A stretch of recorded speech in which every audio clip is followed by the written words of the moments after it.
She's back, baby.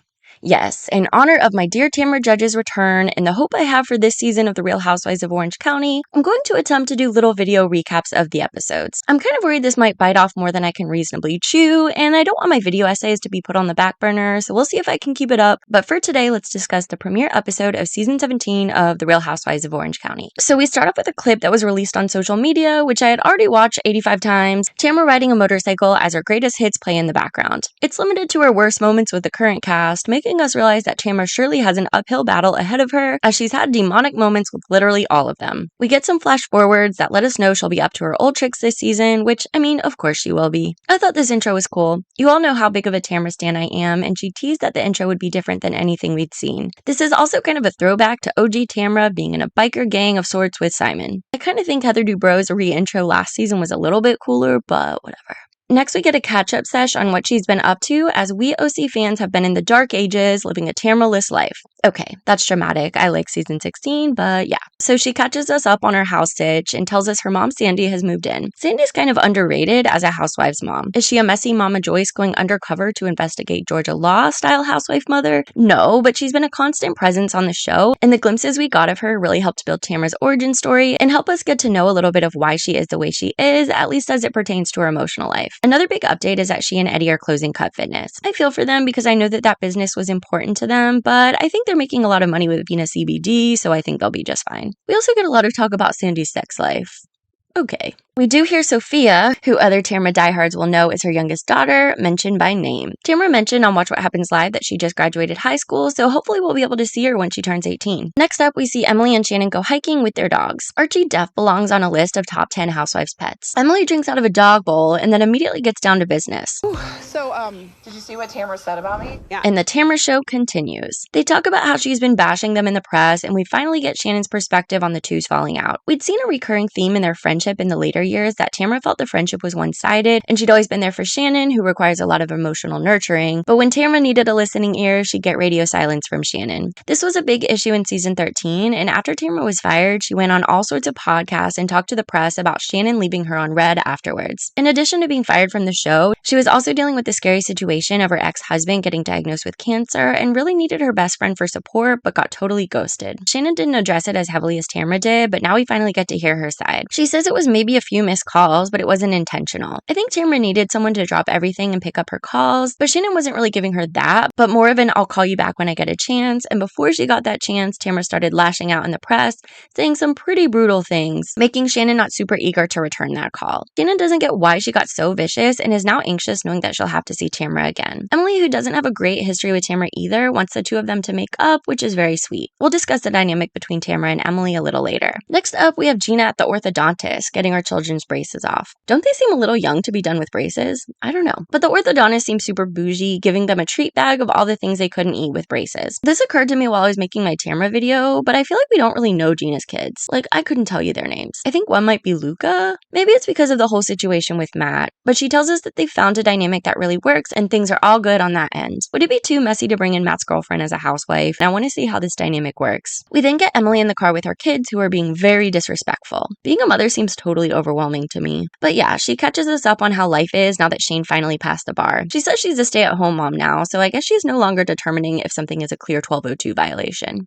And then we get our first Heather Dubrow spotting. She's bringing Terry home from surgery, and not great as it turns out at steering a wheelchair. They talk about Nikki and Max going off to college, which is alarming as it means we're going to get a sending the kids off to college storyline. I have faith that we will get so much more from Heather Paige Kent Dubrow this season. She may also do this a little better than most, Kyle Richards. As you know, she's going to go completely over the top with how she sets up their dorms and whatnot. She's already giving us the bouge factor, talking about how they'll have laundry service. She talks about her own days of schlepping to the basement to do her laundry, which is kind of a funny visual, especially as we get a flashback photo of her in her 80s hair college days. I don't get how this hair got so popular. If anyone knows about hair history, please enlighten me in the comments, because to me it's one of the greatest mysteries. Like, how is this attractive? How did it catch on? It seems like so much work and just looks so bad. Like, what was wrong with people? But anyway, so she gets back on track with the drama, saying that she no longer hears from Gina, who acted as her shadow in Chanel #2 all last year. This is kind of shocking to me, as Heather was such the top dog, and I thought Gina was a true follower. It definitely set up that Heather's time on top has come to an end, which is probably for the better because, as I've said before, I think she works better when she's not the overdog alpha center orange girl, but I don't know. I felt a twinge of buyer's remorse, feeling unsure if I'm ready for Heather to move out of her HBIC era.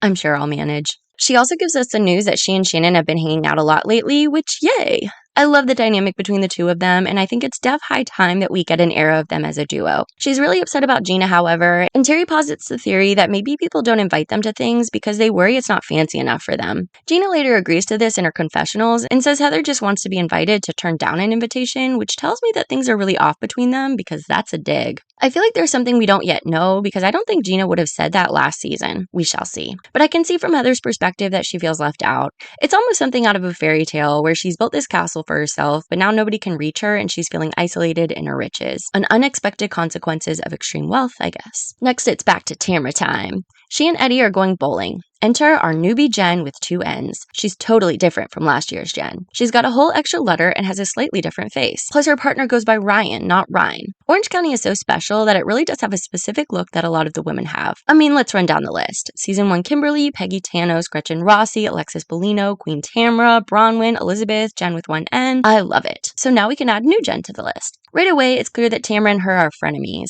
What does she do for a living? She's a hooker. Just kidding. That's how you guys get along. Mm-hmm. Tamra has teased pre-existing tension between the two of them, and we all heard You want to tell me to watch it? they really went wild with the sound effects. Tamra throwing her napkin at her in the trailer, so I'm eager to see what happens. I didn't really feel that it factor pop some housewives have where I'm immediately drawn to them, but the whole cast has spoken highly of her and said she's here to stay. She definitely makes odd decisions, such as telling us she opened a yoga studio during COVID, which seems like a terrible choice, but what do I know? Tamra also gives us a little shade regarding her boyfriend, saying he came into Cut Fitness as kind of a showboat, being very into himself, but I don't know.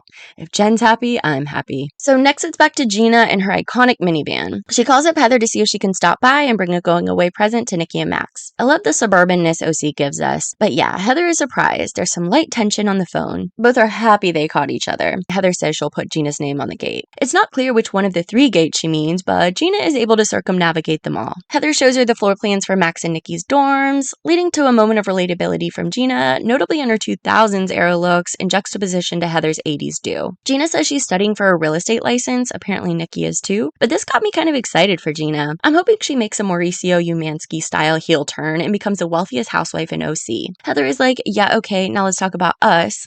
Why have you been ignoring me? I thought we were besties, you met my mom. To which Gina talks a bunch about New York and Travis and a come to Jesus moment and so much more that we get a time-lapse montage with a lot of head nodding from Heather. She's like, yeah, but I saw pictures of you on Instagram to events I wasn't invited. What gives? Gina echoes the conversation Heather had with Terry earlier and says that she felt like if it's not a fabulous event, she should invite Heather, but now realizes that she should. Again, Heather seems to have boxed herself into this fancy persona that feels inaccessible to the common folk. We'll see if this comes up again, but for now they agree to put the past behind them. We then get to know newbie Jenn a little bit more. She has a bunch of kids and shares a house with her ex. He's really close with her family and works for their family business in Oklahoma and lives at her house when he's in town and she goes to stay with her boyfriend. Her family is a lot more supportive of her ex-husband and were mad at her for leaving them.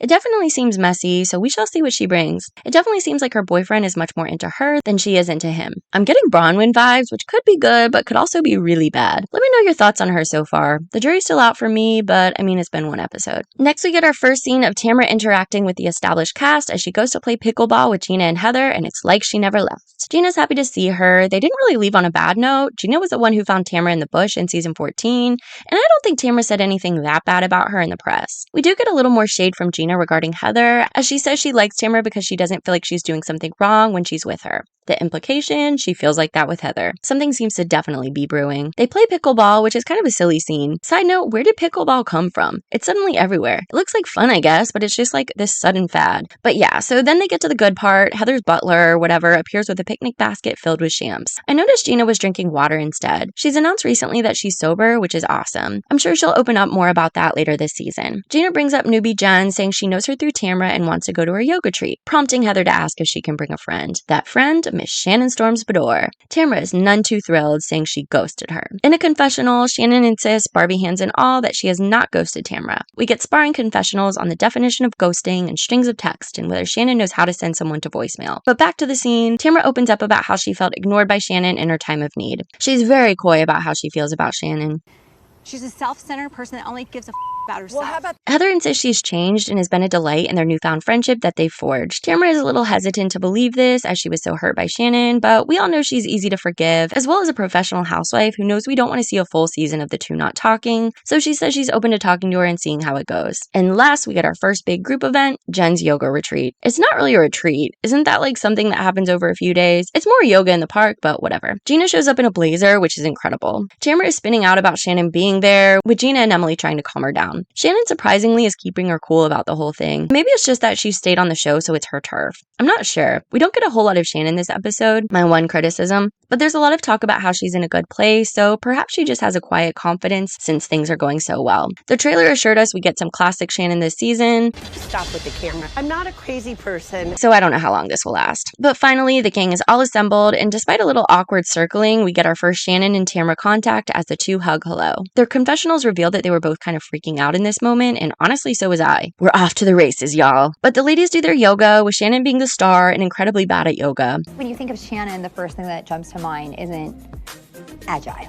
She really is the queen of physical comedy, along with Vicky and Sonia Morgan. I've missed her. There's an intuitive healer of sorts at the retreat who's decided she's going to intuitively pair people for a partner activity. While Tamra was praying she wouldn't be paired with Shannon, I was praying she would be. But alas, Tamra was paired with Emily. We actually get a great scene between the two of them, with Emily taking the lead and opening up the possibility of a friendship between the two. She sees the similarity between them in their origin stories, growing up with less than a lot of the other women, and having to be scrappy and fight their way to the top. I see these similarities too. Both are smart and strategic and shrewd. They'd be a killer pair, but Tamra has always been so resistant to it, with the root cause being Emily's allegiance to the Tamra hater club, notably Lizzie and Gretchen. Watch my video on Tamra if you haven't already, if you want further expansion on this. Tamra seems really open to the friendship in the moment, so we'll see how well this sticks. I do think the power dynamic between the two is evened out a bit more to make it possible. In seasons 13 and 14, Emily was new, and Tamra was the established head girl in charge. Tamra didn't really give her the time of day because she felt like she didn't need to. She had Shannon and Vicky and Kelly, so Emily was left to play around with Gina. But now Emily's really made a place for herself on the show. I know she has a lot of detractors, but this is now her 5th season, and I've really grown to enjoy her. And last, we get to the yoga retreat after party. Shannon talks about how happy and chill she is with John, which is sad knowing he broke up with her right after the season ended filming. Jenn talks more about her marriage. It sounds like she's having a bit of a midlife crisis, talking about how young she was when she got married. It sounds like she really wanted to leave her hometown and have a bigger life than what she had when she was a child. There's rumblings with the ladies that she was unfaithful to her ex-husband, so I'm sure we'll find out more about this later. Tamra is still freaking out about Shannon's presence, and Emily and Gina try to calm her down and encourage her to just be honest with Shannon about how she's feeling. They made a critical error, though a fantastic one, as they're having this conversation by the food table,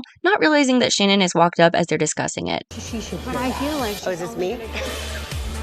This was my favorite moment of the episode, and the editors knew it, giving us multiple angles. It's hilariously cringy, but opens the door for what we've been waiting for, Shannon and Tamra speaking to each other. Gina and Emily gracefully exit. I'm just gonna... Do you want to come outside? yeah, I'm gonna... Yeah. Okay.